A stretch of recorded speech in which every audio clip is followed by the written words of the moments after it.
स्वागत है आपका विज्ञान वृक्ष पर, जो बीएससी के स्टूडेंट्स और एस्पायरिंग स्कॉलर्स के लिए ज्ञान और सफलता का एक अनोखा साथी है। विज्ञान वृक्ष ऑनलाइन प्लेटफॉर्म पर आप सभी का हार्दिक स्वागत है और हम एनएमआर स्पेक्ट्रोस्कोपी में आज की क्लास में एक इम्पोर्टेंट टॉपिक की बात करने वाले हैं जिसका नाम है हमारा पीक एरिया, या हम इसे कह सकते हैं कि इसके द्वारा हम प्रोटीन की जो काउंटिंग है वो कैसे कर सकते हैं। देखिए, जब हम बात करते हैं H1 NMR स्पेक्ट्रोस्कोपी की, यानी कि हम हाइड्रोजन का कौन सा, जिसका 3 आइसोटोप के बारे में आप जानते हैं, हाइड्रोजन, ड्यूटेरियम, ट्रिटियम। तो हम हाइड्रोजन के जिसका मास नंबर 1 है उसकी बात कर रहे हैं H1 NMR के अंदर, या हम इसे बोल सकते हैं PMR, या हम इसे बोल सकते हैं H1 NMR। तो जहां हम बात कर रहे हैं इसके अंदर हम प्रोटॉन की बात करते हैं। तो उसी केस में जब हम एक सिग्नल देखते हैं, यानी कि जब हम किसी सैंपल को एनालाइज करने का प्रयास करते हैं, तो हमारे पास एक स्पेक्ट्रा आता है और इस स्पेक्ट्रा के अंदर हमें अलग अलग सिग्नल मिलते हैं। तो देखिए दोस्तों, एक स्पेक्ट्रा के अंदर जितने भी अलग अलग प्रकार के सिग्नल मिलते हैं उससे हम पता लगाते हैं कि कितने अलग अलग प्रकार के जो प्रोटॉन हैं वो हमारे सैंपल के अंदर प्रेजेंट हैं, और जो उन सिग्नल की पोजीशन होती है वो हमें बताती है कि किस किस प्रकार के प्रोटॉन जो है, किस किस प्रकार के केमिकल एनवायरनमेंट वाले जो प्रोटॉन हैं वो हमारे सैंपल के अंदर मौजूद हैं।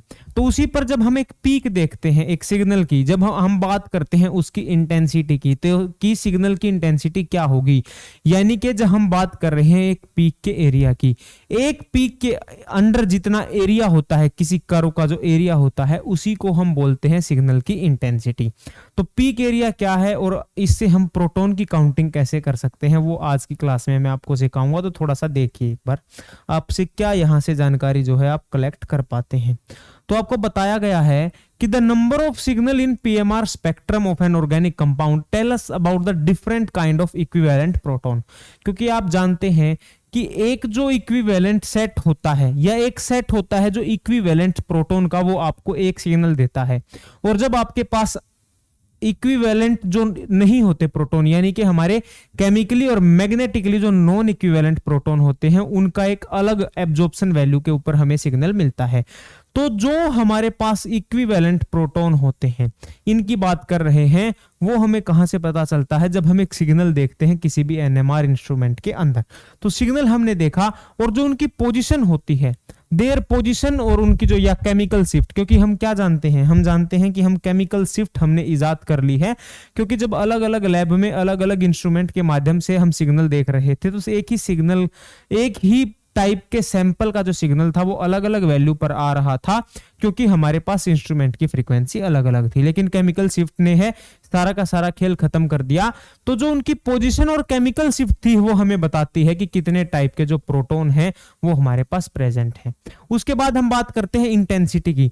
तो एक प्रोटॉन की इंटेंसिटी निकालने से मेरा मतलब क्या होता है, मैं बात कर रहा हूं उसके पीक के एरिया की। The intensity of PMR signal, जी हाँ दोस्तों, किसकी इंटेंसिटी, H1 NMR सिग्नल की, या जो पीएमआर सिग्नल है उसकी intensity. The intensity of PMR signal means the area under the absorption peak। और absorption peak देखिए कैसी होती है absorption peak, आपको उसके बारे में एक बार बताता हूं। देखिएगा, आपके सामने ये कुछ स्पेक्ट्रा मैंने बनाया है। वास्तव में स्पेक्ट्रा क्या होता है, यहां पर आपके पास जो है कुछ अनवांटेड सिग्नल भी यहां इसके अंदर ऐसे समाहित होते हैं, जिनसे हमें जो है कोई भी जानकारी नहीं मिलती है। लेकिन कुछ जो है पर्टिकुलर वैल्यूज के ऊपर आपको पर्टिकुलर ये ऊंचे ऊंचे सिग्नल हमें देखने को मिलते हैं, सिग्नल की हाइट्स। हम बात कर रहे हैं इनकी इंटेंसिटी की। देखिए यहां पर मैंने आपके सामने केस लिया है बेंजाइल एसीटेट का। किसका एग्जाम्पल मैंने लिया है, बेंजाइल एसीटेट का एग्जाम्पल मैंने आपके सामने जो है इसका स्पेक्ट्रा बनाया है। तो आपको 3 टाइप के मेनली सिग्नल यहां देखने को मिलते हैं। तो यहां से एक बात जो मैं बता पाता हूं वो कि यहां पर जो है हमारे पास 3 अलग अलग इक्विवेलेंट सेट हैं प्रोटॉन्स के। तो यानी कि इन सिग्नल से हमें यह पता चलता है कि कितने प्रकार के प्रोटॉन हमारे पास प्रेजेंट हैं। देखिएगा दोस्तों, आपको क्या बताता है कि the area under a particular peak, कि एक पर्टिकुलर पीक के नीचे का एरिया हमें बताता है the proportional to the number of, जो एरिया वो प्रोपोर्शनल होता है इक्विवेलेंट प्रोटॉन के जो राइज होते हैं सिग्नल के अंदर। ठीक है, इतनी बात शायद आपने जान ली। अब हमारे पास 2 टर्म आती हैं, एक हमारे पास आती है इंटीग्रल कर्व, एक हमारे पास आती है इंटीग्रेशन। ये वो इंटीग्रेशन नहीं है जो आप मैथमेटिक्स के अंदर करते हैं, इसकी मैंने डेफिनेशन लिखी है। डेफिनेशन है कि an electrical integrator measures the peak area of distinct signals. जितने भी अलग अलग सिग्नल हमारे पास आए हैं, एक इलेक्ट्रिकल इंटीग्रेटर होता है जो सारे के एरिया को, हर एक peak area of distinct signal, अलग अलग सिग्नल के पीक एरिया को मेजर करता है। और इस चीज को हम, इस प्रोसेस को हम क्या बोलते हैं, हम इस प्रोसेस को जानते हैं इंटीग्रेशन के नाम से। ये इंपॉर्टेंट जो डेफिनेशन है, कई बार 1 नंबर के हिसाब से ये पेपर में पूछ ली जाती है कि इंटीग्रेशन या पीक एरिया कैसे कैसे हम निकालते हैं। और एक और इंपॉर्टेंट लाइन की, an integration of signal is depicted a chart.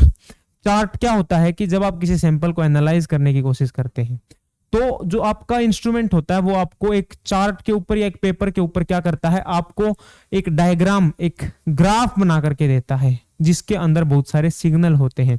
तो वो सिग्नल क्या बताता है कि द इंटीग्रेशन ऑफ सिग्नल, वो सिग्नल जो हम जिनको इंटीग्रेट करते हैं, जो डिपिक्टेड किया गया है किसके द्वारा, एनएमआर स्पेक्ट्रोमीटर के अंदर द्वारा जो डिपिक्टेड किया गया चार्ट के ऊपर एज ए स्टेप्ड, बहुत सारे स्टेप की फॉर्म में हमें मिलता है।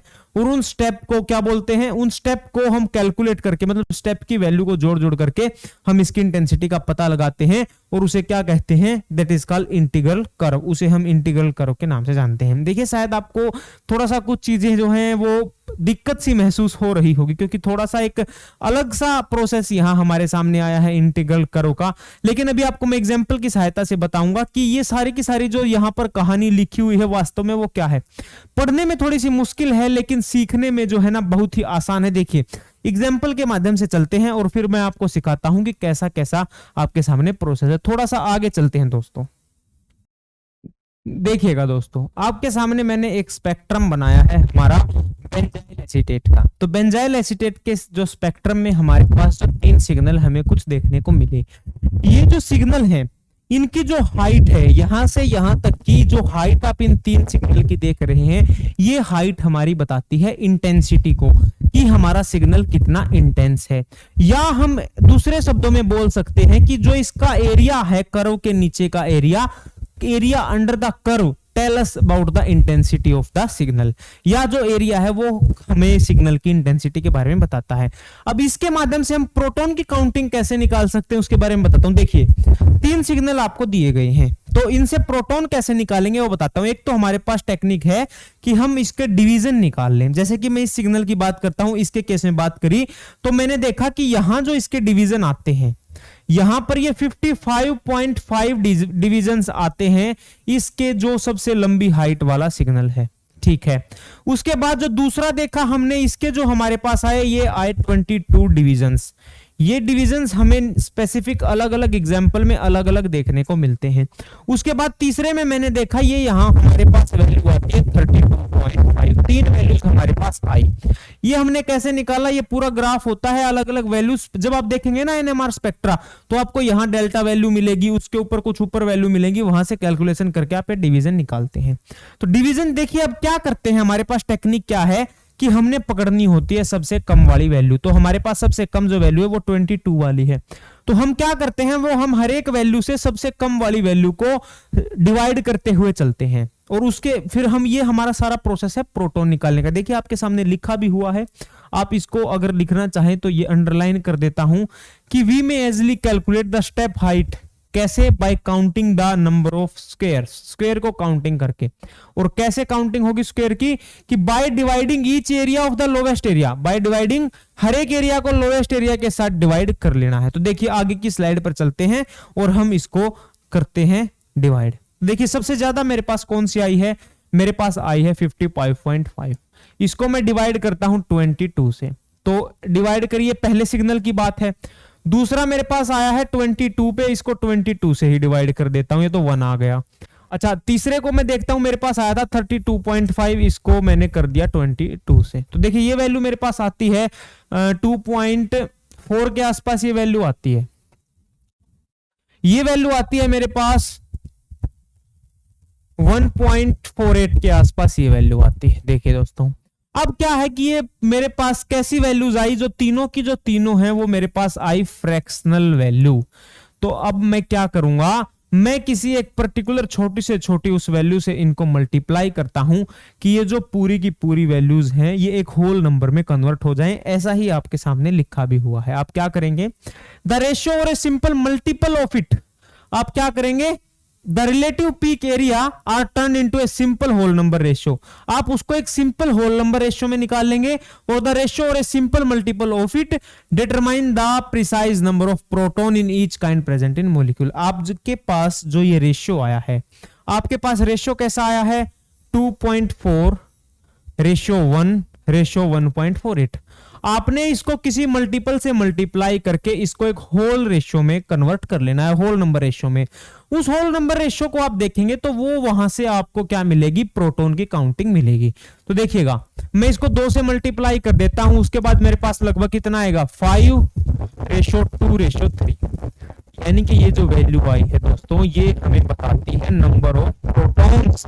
ये हमें क्या बताती है, ये हमें बताती है नंबर ऑफ प्रोटॉन्स हमारे पास। यानी कि जो ये वाली पीक है दोस्तों, यानी कि दोस्तों ये वाली जो पीक है जो 7 के आसपास है, 7 पॉइंट समथिंग पर जो है, ये कितने प्रोटॉन्स की वजह से आई है, ये आई है हमारी 5 प्रोटॉन्स की वजह से, ठीक है।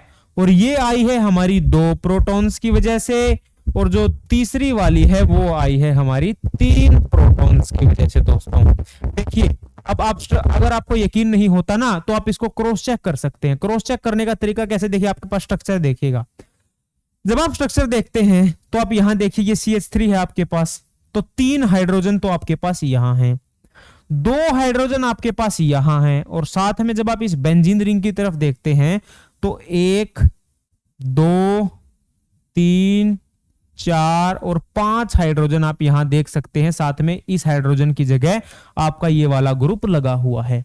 तो दोस्तों यहां से देखिए 5 हाइड्रोजन आपके पास है, और आपको पता है बेंजीन रिंग की जो वैल्यू है वो 7.27 के आसपास आती है, यानी कि ये वाली जो पीक है ये आपकी इन 5 हाइड्रोजन की 5 प्रोटॉन की वजह से आई है। दूसरी 5 के पास जो आती है आपकी, ये आई है आपकी इन 2 प्रोटॉन की वजह से जो आपके CH2 ग्रुप के ऊपर प्रेजेंट हैं, और ये जो 2 के आसपास वैल्यू आई है वो इस CH3 की वजह से, यानी कि टोटल इसके अंदर 5 और 2 7 3 10 प्रोटॉन प्रेजेंट है। 5 2 7 3 10 इन प्रोटॉन का, यानी कि इस स्पेक्ट्रम के माध्यम से इस तरह से हम नंबर ऑफ प्रोटॉन निकाल सकते हैं। आप देखिए दूसरा एग्जांपल आपको दिखाता हूं, आपको टोल्यूइन का एग्जांपल दिखाते हैं, ठीक है। आगे चलिए एक और एग्जांपल देखिए, टोल्यूइन बना देता हूं मैं। टोल्यूइन हमारे पास कैसा होता है, बेंजीन रिंग के ऊपर हम CH3 लगा देते हैं, ठीक है।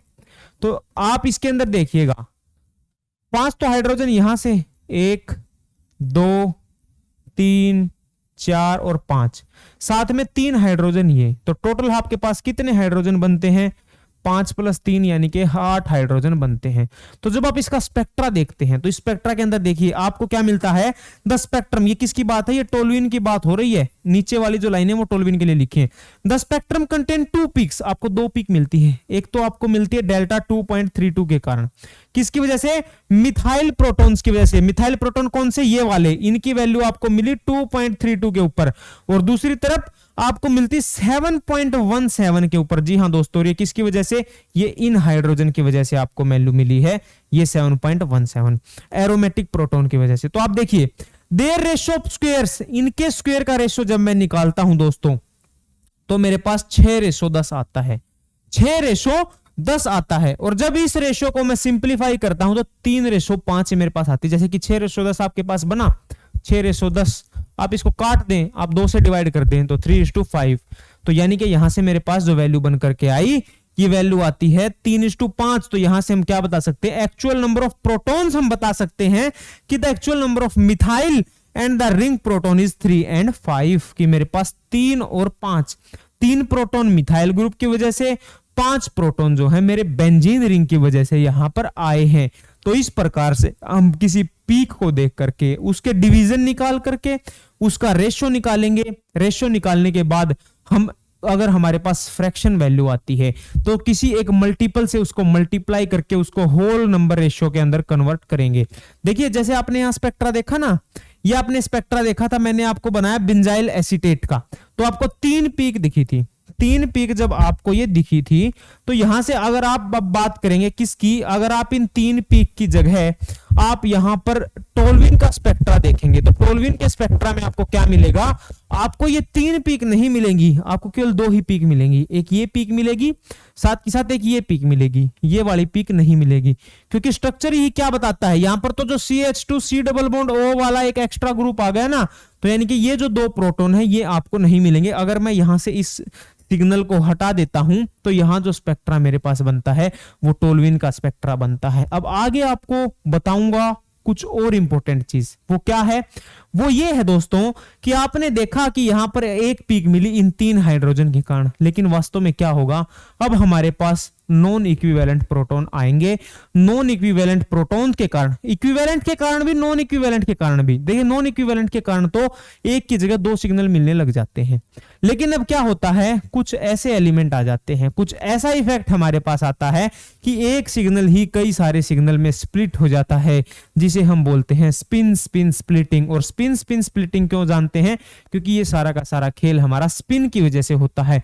तो इसलिए आने वाली क्लास के अंदर हम सीखने वाले हैं स्पिन स्पिन स्प्लिटिंग, बहुत ही important topic, most important topic हमारा एनएमआर स्पेक्ट्रोस्कोपी के अंदर आता है। स्पिन स्पिन स्प्लिटिंग या स्पिन स्पिन कपलिंग इसे बोल देते हैं, क्योंकि कपलिंग के कारण होता है, उसको जानेंगे आने वाली क्लास के अंदर। आज की क्लास को यहीं खत्म करते हैं, तो आप सभी से फिर मुलाकात होगी और बहुत जल्द होगी। धन्यवाद।